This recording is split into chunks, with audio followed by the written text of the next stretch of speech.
संजीता डोगरा जिंदाबाद, संजीता डोगरा जिंदाबाद, उषा राजपूत जिंदाबाद, उषा राजपूत जिंदाबाद, उपदेश डोत्रा जिंदाबाद, सुषमा दीदी जिंदाबाद, महामंत्री जिंदाबाद, मोस्ट वेलकम जिंदाबाद, जिंदाबाद।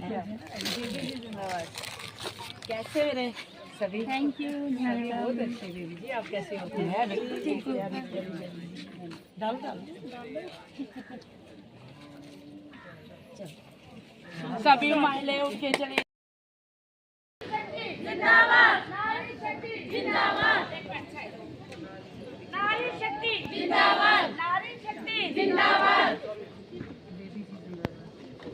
भारत माता की जय, भारत माता की जय, भारतीय जनता पार्टी जिंदाबाद, भारतीय जनता पार्टी जिंदाबाद, नरेंद्र भाई मोदी जी जिंदाबाद, नरेंद्र भाई मोदी जी जिंदाबाद, नारी शक्ति जिंदाबाद। लगा दिया बस साउंड लगा।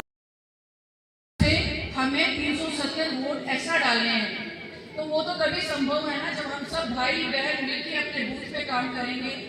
अगर मैं बहनों की बात करूं तो बहनों हम सब जानते हैं कि अलग अलग प्रदेशों में जब हम पहले देखते थे जो मान सम्मान के जो कानूनों के लाभ बाहर के प्रदेश की महिलाओं को मिले होते थे वो जम्मू कश्मीर में हम महिलाओं को नहीं मिलते थे। कारण ये था कि यहाँ पर धारा 370 और 35A थी जो कि हमारे गाँव में एक बहुत बड़ी बेड़ियाँ थी। हमें नहीं लगता था कि कभी उन बेड़ियों से हमारा छुटकारा होगा, कभी वो बेड़ियाँ टूटेंगी। लेकिन इससे पहले कितने साल की कांग्रेस की सरकारें रही, जम्मू कश्मीर में हमारी लोकल सरकारें रही, लेकिन किसी ने भी महिलाओं के लिए कभी नहीं सोचा, ना तो कहीं केंद्र में और ना ही जम्मू कश्मीर के हमारे प्रदेश में। अगर आज हम वो मान सम्मान का जीवन जी रहे हैं तो ये सिर्फ और सिर्फ आदरणीय प्रधानमंत्री जी की देन है। जब यहाँ से धारा 370 हटी, जब यहाँ से 35A हटा, उसके बाद ही संभव हुआ कि जो बाहर के प्रदेशों में जितनी भी वहाँ पर स्कीमें होती थी उनके लाभ जो उन बहनों को। प्रदेश अध्यक्ष संजीता डोगरा जी को सुना, उनके वक्तव्य को सुना। आज इस गांव में आने का उनका एक ही उद्देश्य था, एक ही मकसद था कि हम डॉक्टर जितेंद्र सिंह जी को, भारतीय जनता पार्टी को, कमल के निशान को वोट डालकर विजयी करें और प्रधानमंत्री जी को पुनः तीसरी बार भारत का प्रधानमंत्री बनाएं।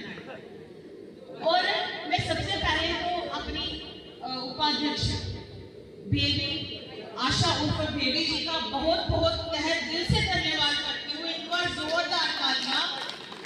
जो मेरी टीम में उपाध्यक्ष हैं और आप सबके गांव की बेटी है। आप सबको कोई छोटा बड़ा जो भी काम पड़ेगा, ये मेरी बहन हमेशा तत्पर रहती है और हमेशा लोगों के बीच में रहती है। बहुत ही कड़ी मेहनती है, बहुत ही मेहनत करने वाली बच्ची है। आप सबका आशीर्वाद इस पर बना रहे, ऐसी मैं कामना करती हूँ। और यहाँ पर आए जितने भी हमारे बुजुर्ग बैठे हैं, जितने नौजवान साथी हैं, प्रदेश अध्यक्ष जी ने पीछे तक नजर दौड़ा के कहा है कि जो न्यू वोटर्स बैठे हैं उन सबका हम तहे दिल से धन्यवाद करते हैं और न्यू वोटर से ये अपील करते हैं कि आपको गवर्नमेंट ने एक राइट दिया है कि आप लोग अपने मत का दान अपनी मर्जी से कर सकते हैं। तो युवा साथियों, आपसे पुनः अनुरोध करती हूँ कि सोच समझ के आपने सिर्फ और सिर्फ कमल का बटन ही दबाना है। आपका उज्जवल भविष्य इसी में है। एक छोटी सी बात कहूंगी कि माननीय देश के यशस्वी प्रधानमंत्री जी ने युवाओं के लिए, बच्चों के लिए, स्टूडेंट्स के लिए इतनी सारी स्कीमें निकाली हैं। बच्चा हमारा पढ़ा लिखा टॉपर होना चाहिए, अच्छे नंबरों से पास होना चाहिए। वो डॉक्टर बन सकता है, इंजीनियर बन सकता है, वो किसी भी फील्ड में जा सकता है। प्रधानमंत्री योजना के तहत वो फ्री ऑफ कॉस्ट कहीं भी किसी भी स्टेट में उसका अगर नंबर आता है वो जाकर पढ़ सकता है, जो कि पहले गरीब के बच्चे के लिए संभव नहीं था।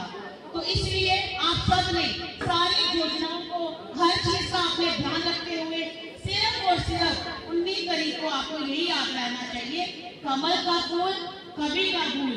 इस बार आप बोलोगे 400 पार, इस बार